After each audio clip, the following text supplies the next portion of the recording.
how will Biden's withdrawal as nominee affect the Democratic Party's chances in the November polls? We have with us tonight Phil-Am community organizer Joshua De Leon.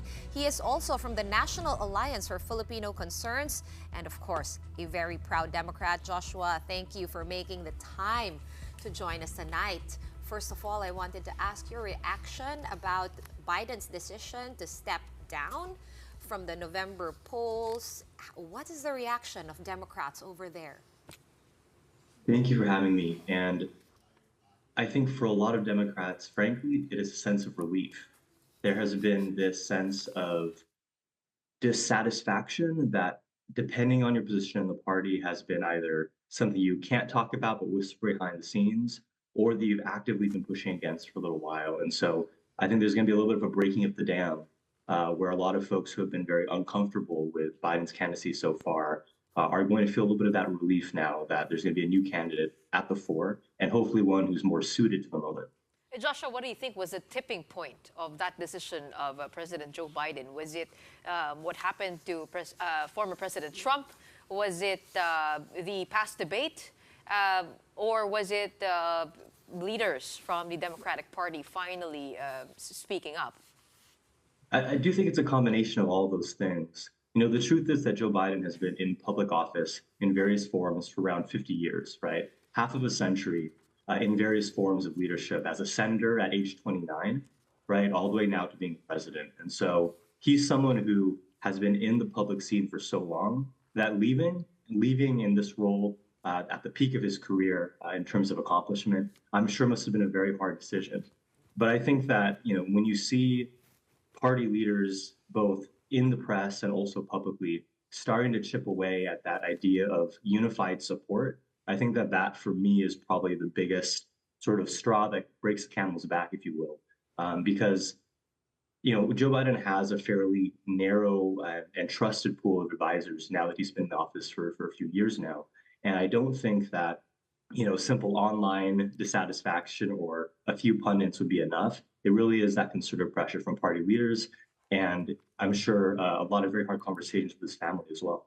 Okay, what about Kamala Harris? How do Democrats feel about her getting the endorsement from Joe Biden? Does she really have commensurate support enough to win the nomination and maybe perhaps even the election? I think that it's going to be a difficult race, but in a lot of respects, there are structural advantages for Kamala Harris being the presidential candidate. One thing that is going to be a big difference for her versus a different Democratic presidential nominee is that she'll actually have access to far more of the funds that was raised under the Biden-Harris campaign already, and that's a few $100 million, right? Because she's already on the ticket. If there was a different Democratic presidential candidate instead of Biden or Harris, it would be a lot more difficult for them to transfer that money either to the Democratic National Committee and then to the campaign, or through other convoluted means. And so just from a resource and structural perspective, Kamala Harris is going to be much more positioned. Now, when it comes to who she is as a candidate, I think that that's going to be the big question, because when she was running for president herself, she struggled to figure out what is her message, what is her lane, and that probably cost her her candidacy. She was seen as incredibly promising in the beginning of the race when she declared. But when she dropped out before any of the primary votes had been cast, I think a large part of that was that lack of clarity from Democratic voters across the country for what she was and how she was different on a policy perspective. And that's going to be her opportunity, but also her challenge over the coming months. I'm curious because with President Joe Biden stepping aside, will this affect Donald Trump's campaign strategy? Because experts say that his campaign has always been targeted or designed to go against President Biden, using his age, his mental state. But if Kamala Harris is indeed their nominee, the Democratic nominee, will this complicate things for Donald Trump?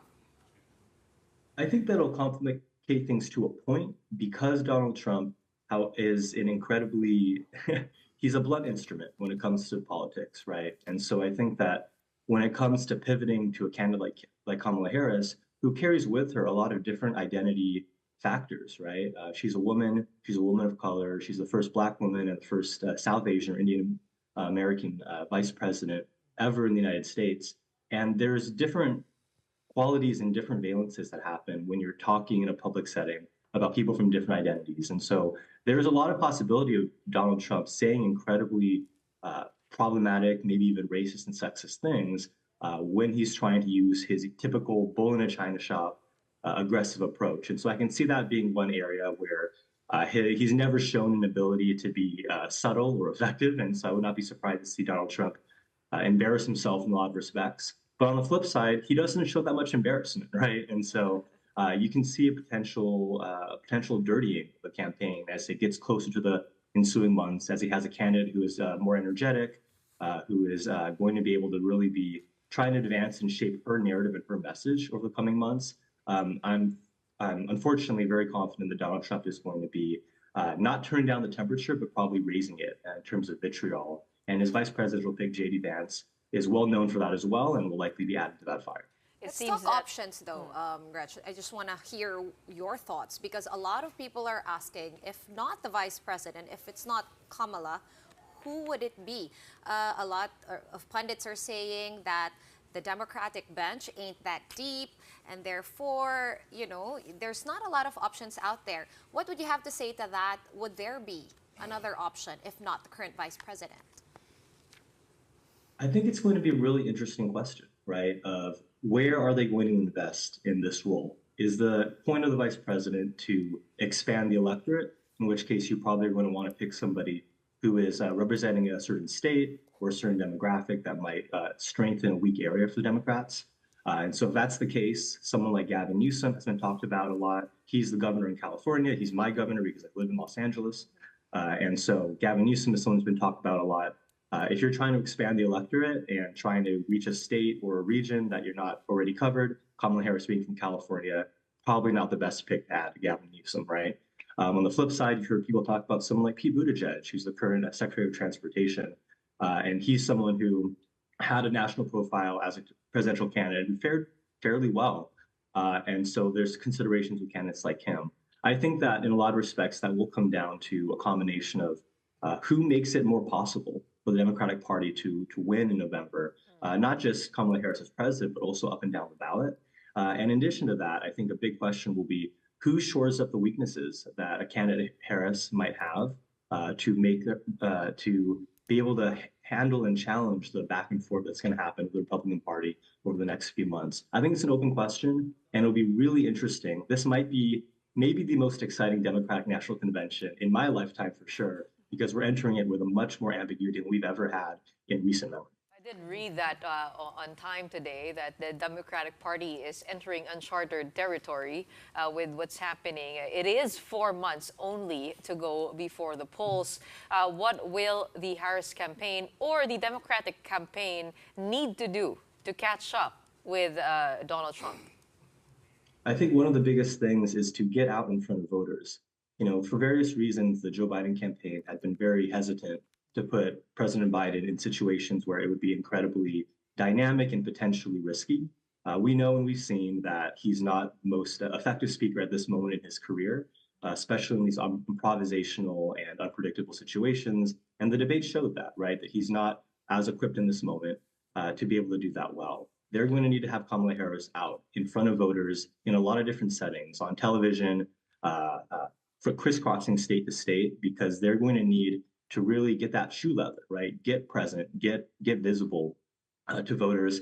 And I think as they do that, it's really going to be about finding an effective message and having message discipline, right? 4 months could in some ways be a gift, because it means that there's not the entire multi-year process of a campaign to go through the narratives, counter narratives, and then constant iteration and reiteration that comes with a long campaign. Over the next 4 months, this is a sprint. And so the most powerful, most meaningful messages are going to win.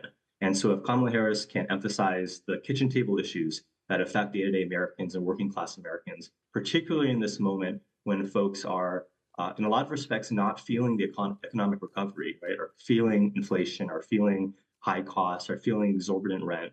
People are not seeing a GDP increase. We're not seeing that as a day-to-day person, right? And so I think that if she can find a way to reach working class voters, reinvigorate voters, do so where voters are, and pour that energy over the next 4 months, that's the best pathway forward to really be effective, and to make sure that she's doing so in a way that feels distinctly her, right? Authentic. I think that's an area where voters are incredibly excited to have candidates that are authentic and have not had that for a very long time in many of our races up and down the ballot, right? And so I think it's this opportunity to really rebrand herself, and she's got 4 months to rebrand successfully or not. We're going to see the fruits or pain of that very, very soon.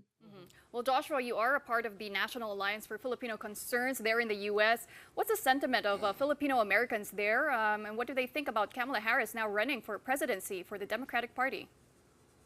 I think that there's some cautious optimism that there's an opportunity for new perspectives and our policy priorities to be included. The National Alliance for Filipino Concerns, or NAFCON, we actually are putting out what's called our Filipino American Agenda, which is basically something that we do every election cycle to emphasize what are the issues that our community is facing and why is it impacting us in that way. And so our Filipino American Agenda includes things like challenging wage theft, which has been a big issue for a lot of our working class and low wage community members. It has policies like trying to support our undocumented community members, right? Because there are so many Filipino Americans who actually do not have citizenship here in the United States, but live and work here. So there's a lot of different policies in there that are specific to us. And we're going to be doing a lot of work over the coming months to try and emphasize that we're an important part of the electorate. We're an important and engaged part of the electorate. We've always been a part of political movements and organizing activism. And so we have our unique needs that we want to have raised.